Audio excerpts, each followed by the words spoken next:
If you've ever ordered food late at night, you've probably never thought twice about the person delivering it. But after you hear these stories, you might start checking your door a little more carefully. These are 5 late-night delivery experiences that people say they'll never forget. And the last one still doesn't make any sense. Story 1. The wrong apartment. It was almost 1:30 in the morning in Chicago. Ryan had just started delivering for a food app, trying to make some extra cash on the side. His last order of the night seemed simple enough. Just a small pizza to an apartment complex. The building looked old, quiet. Most of the windows were dark. The delivery instructions were straightforward. Leave at door, don't knock. So he climbed the stairs and found apartment 3B, but something felt off. The hallway lights were flickering, and the door to 3B was already cracked open. Not wide open, just enough to see darkness inside. Ryan hesitated. He pulled out his phone and checked the app again. It definitely said 3B. He slowly placed the pizza on the floor and took his photo. Then, right as he turned to leave, he heard a whisper from inside. "Don't go." He froze. There was no TV sound, no footsteps, just that voice. "Don't go." Ryan didn't stick around to find out who it was. He bolted down the stairs and got in his car. 5 minutes later, his phone buzzed. It was a message from the customer. "Where's my food? You never delivered." He stared at the screen. The address was completely different. Same building, but apartment 1A. Ryan looked back at the photo he'd taken. Apartment 3B. He checked the building directory online. There was no apartment 3B. There never had been. Melissa delivered groceries in a small town outside of Dallas. One night around midnight, she got a house delivery way out past the city limits. No streetlights, no neighbors, just trees and empty road. The house sat alone at the end of a long gravel driveway. The instructions were simple. Leave bags by the porch. Please be quiet. As she walked up with the groceries, she noticed something strange. All the lights in the house were off, but the front door was wide open. Pitch black inside. She didn't like it, but she'd seen weirder. She dropped the bags, snapped the delivery photo, and started walking back to her car. That's when she saw movement. Out of the corner of her eye, in the yard, something tall, standing between the trees, completely still, just watching. At first, she thought maybe it was just a tree trunk, her eyes playing tricks on her. Until it took a step forward.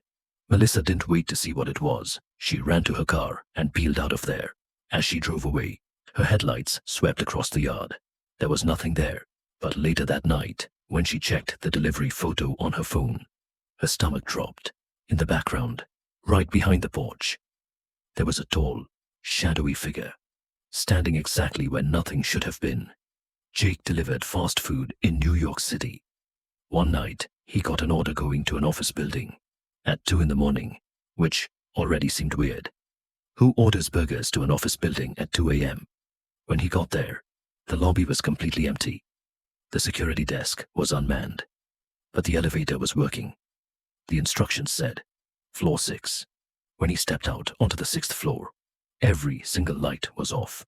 Pitch black hallway. Only the dim red glow of the emergency exit signs. He walked slowly toward the office number, using his phone as a flashlight. He knocked on the door. Nothing. Then his phone rang.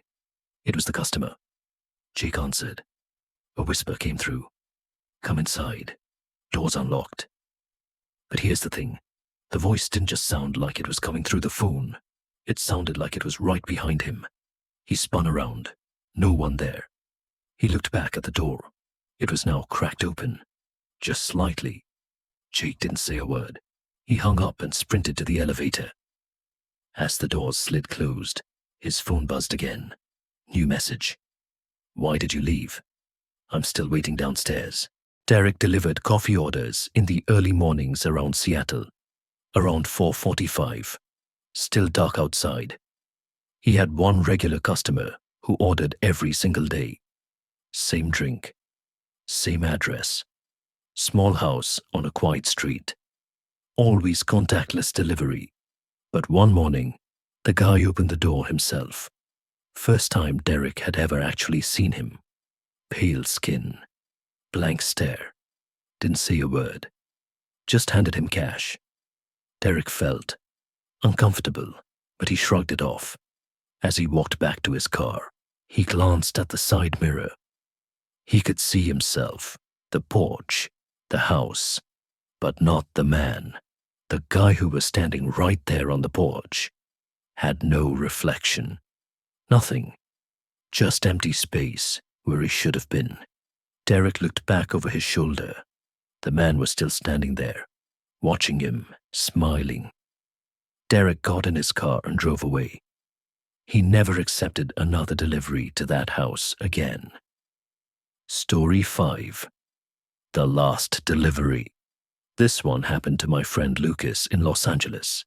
It was his last night doing deliveries. He'd already decided to quit the next day. One final order came in at 3:12 in the morning. Big tip, only a few miles away. He figured, why not? The address led him to an old motel off the highway. Half the rooms were boarded up. The neon sign was flickering on and off. Room 27. When he pulled up, the door was already cracked open. Same instruction as always. Leave it door. Lucas grabbed the food, walked up, and placed it on the ground. He snapped the photo. Then he heard something inside the room, like heavy breathing, slow, wet. He took a step back. His phone buzzed. Message from the customer. Thanks for delivering. Come inside for your tip. Lucas typed back quickly. No thanks. Have a good night. Another message popped up immediately. Please, I insist. The door started to open wider. Total darkness inside. Lucas didn't wait. He turned and walked fast to his car. As he got in and drove off, he glanced at his phone one more time. And that's when he saw it. The delivery photo he'd taken just seconds ago showed him standing at the door. But there was someone else in the frame, standing inside the room, right behind where he'd been. Tall, thin, head tilted sideways, staring directly at him. Lucas swears no one was there when he took that picture. He deleted the app that same night. Never delivered again.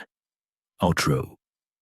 So next time you order food late at night, just remember, somebody has to bring it to you. And sometimes they see things they wish they never did. Sleep well.